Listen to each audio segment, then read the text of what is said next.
मौत एक सच है। एक गांव में राजेशान नाम का एक युवक रहता था। वह स्वभाव से बड़ा शांत और सुविचारों वाला व्यक्ति था। उनका एक छोटा सा परिवार था जिसमें उसके माता पिता, पत्नी और दो बच्चे थे। वह सभी से बहुत प्यार करता था। इसके अलावा वह कृष्ण भगवान का एक सच्चा भक्त भी था और सभी पर दया भाव रखता था। जरूरतमंद लोगों की सेवा करता और किसी को भी दुख नहीं देता था। उसके इन्हीं गुणों के कारण कृष्ण भगवान उस पर बहुत प्रसन्न थे और सदैव उसके साथ रहते थे। राधेश्याम अपने कृष्ण भगवान को देख भी सकता और उससे बातें भी करता था। इसके बावजूद उसने कभी भी कृष्ण भगवान से कुछ नहीं मांगा था। कृष्ण भगवान हमेशा उसके साथ रहते थे, इसलिए वह हमेशा खुश रहता था। राधेश्याम कृष्ण भगवान को अपने मित्र की तरह पुकारता था और उनसे अपने सभी विचारों को बांटता था। एक दिन राधेश्याम के पिता की तबीयत अचानक खराब हो गई। उन्हें अस्पताल में भर्ती किया गया। उसने सभी डॉक्टरों से हाथ जोड़े और अपने पिता को बचाने के लिए कहा, लेकिन डॉक्टर ने उससे कहा कि वह ज़्यादा उम्मीद नहीं दे सकते और उसे भगवान पर भरोसा रखने को कहा। तभी राधेश्याम को कृष्ण भगवान का ख्याल आया और उसने अपने कृष्ण को पुकारा।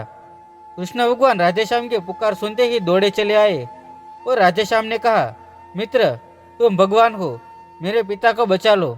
कृष्ण ने कहा, मित्र, यह मेरे हाथों में नहीं है। अगर मृत्यु का समय होगा तो वह होना तय है। इस बात पर राधेश्याम नाराज हो गया और कृष्ण से लड़ने लगा। गुस्से में उन्हें कोसने लगा। कृष्ण भगवान ने उसे बहुत समझाया, लेकिन उसने एक न सुनी। तब भगवान कृष्ण ने उससे कहा, मित्र, मैं तुम्हारी मदद कर सकता हूँ, लेकिन इसके लिए तुम्हें एक कार्य करना होगा। राधेश्याम ने तुरंत पूछा, कैसा कार्य? कृष्ण ने कहा, तुम्हें किसी एक घर से मिट्टी भर ज्वार लानी होगी और ध्यान रखना होगा कि उस घर में कभी किसी की मृत्यु न हुई हो। राधेश्याम झट से हाँ बोलकर उस घर की तलाश में निकल गया। उसने कई दरवाजे खटखटाए। हर घर में ज्वार तो होती, लेकिन ऐसा कोई न होता जिनके परिवार में कोई मृत्यु न हुई हो। किसी का पिता, किसी का दादा, किसी का भाई, माँ, काकी या बहन गुजरे हुए थे।